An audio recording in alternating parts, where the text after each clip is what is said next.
BJP প্রার্থী চন্দনা বাউরির পর EVM চুরি রুখলেন দিলীপ ঘোষ। ভোট পর্ব শেষ হতেই ইভিএম ঘিরে উত্তেজনা এক প্রকার চরমে।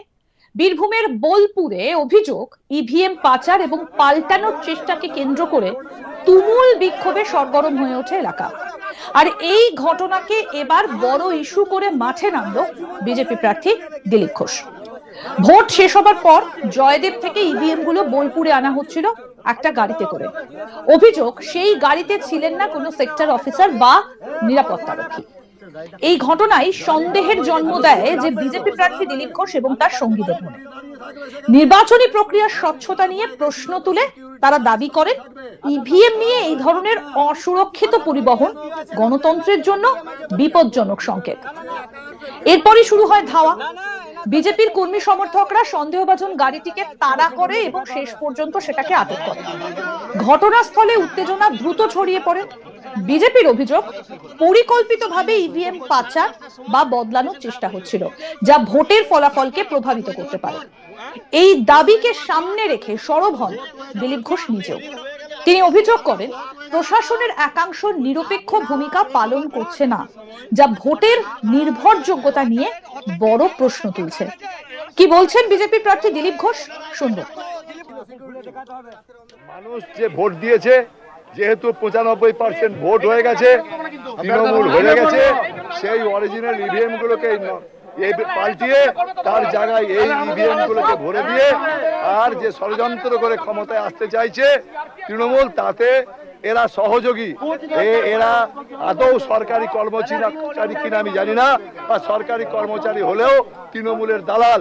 এরা বিজেপিকে হারিয়ে এখানে পিছন দরজা দিয়ে আর ইভিএম পাল্টিয়ে আর এখানে জিততে চায়, আর তার জন্য অলি গলি ঘুরে বেড়াচ্ছে, অলি গলি অন্ধকার রাস্তায়, আর এই ইভিএম গুলোকে নিয়ে তার ড্রাইভার ঘুরে বেড়াচ্ছে। কোনো সিকিউরিটি নেই, কোনো ফোর্স নেই। ইভিএম কি খেলার বস্তু? তা কিনতে পাওয়া যায়? কেনা বেচা চলছে, কেনা বেচা। এনারা কেনা বেচা করছেন, কেনা বেচা। ইলেকশন কমিশনকে জানাবেন? অবশ্যই জানাবো। ইলেকশন কমিশন আপনাদের মাধ্যমে ইলেকশন কমিশনের কাছে বার্তা যাচ্ছে না? চোখের সামনে তো বলছে আমার অন্যায় হয়ে গেছে, আমার ভুল হয়ে গেছে, বারবার যে স্বীকার করছে যে আমার অন্যায় হয়ে গেছে। দেখতে পাচ্ছেন না? রিপোলিং করাবো না, আমরা দেখবো কি অবস্থায় আছে। রিপোলিং করাবো না।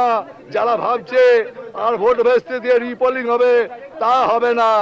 অত সস্তা নয়। অনেককে আমরা জানি, মিডিয়াদেরকেও জানি। হ্যাঁ, কোন বুথ থেকে আবার কি? আমাদের রাস্তায় রাস্তায় যে বিভিএম গুলো বিভিন্ন জায়গা থেকে আসছে, সেই বিভিএম মাঝ রাস্তায় চেঞ্জ হয়ে যাবে, এই ইভিএম ঢুকে যাবে, তার জন্য করছেন। রাস্তায় রাস্তায় ইভিএম আসছে বিভিন্ন প্রান্ত থেকে, সেই ইভিএম কে চেঞ্জ করে এই ইভিএম ঢুকিয়ে দেওয়ার ষড়যন্ত্র চলছে।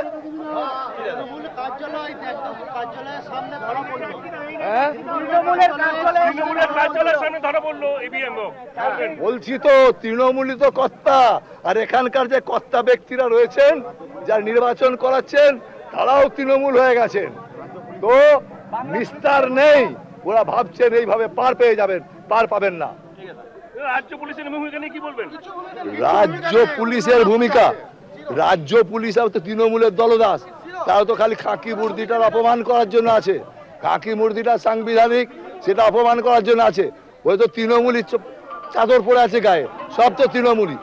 খালি থানাতে তৃণমূলের ঝান্ডাটা লাগানো বাকি আছে। অন্যদিকে এই সমস্ত অভিযোগ সম্পূর্ণ অস্বীকার করেছেন সংশ্লিষ্ট সেক্টর অফিসার। তার দাবি, নিয়ম মেনে ইভিএম পরিবহন করা হচ্ছিল এবং অভিযোগের কোনো ভিত্তি নেই। যদিও বিজেপি কর্মীদের বিক্ষোভ ক্রমশ বাড়তে থাকায় পরিস্থিতি উত্তপ্ত হয়ে ওঠে। পরিস্থিতি নিয়ন্ত্রণে আনতে দ্রুত ঘটনাস্থলে পৌঁছয় পুলিশ। প্রশাসনের হস্তক্ষেপে পরিস্থিতি সামাল দেওয়া হলেও ভোটের পরে ইভিএম ঘিরে এই বিতর্কে রাজনৈতিক মহলে নতুন করে উত্তাপ ছড়িয়েছে। ভোটের ময়দানে এই ঘটনা এখন বড় ইস্যু। প্রশ্ন উঠছে, নির্বাচনী প্রক্রিয়ার স্বচ্ছতা কতটা সুরক্ষিত? আর এই প্রশ্নকে হাতিয়ার করেই আগামী রাজনৈতিক লড়াইয়ে নামতে চলেছে বিজেপি, সেটা বলাই যায়। আমাদের প্রতিনিধি শান্তনু হাজরা কি প্রতিবেদন তুলে ধরেছেন, দেখব। গণতন্ত্রের উৎসব, আর সেই গণতন্ত্রের উৎসবে দেখা যাচ্ছে চুরি। এই যে কিউআরটি গাড়িটা আমি দেখানোর চেষ্টা করব, এই গাড়ির নিরাপত্তা বলয়েই কিন্তু ইভিএম মেশিনকে যেতে হবে, কিন্তু সেই গাড়িটা কি দেখতে পাওয়া যাচ্ছে না।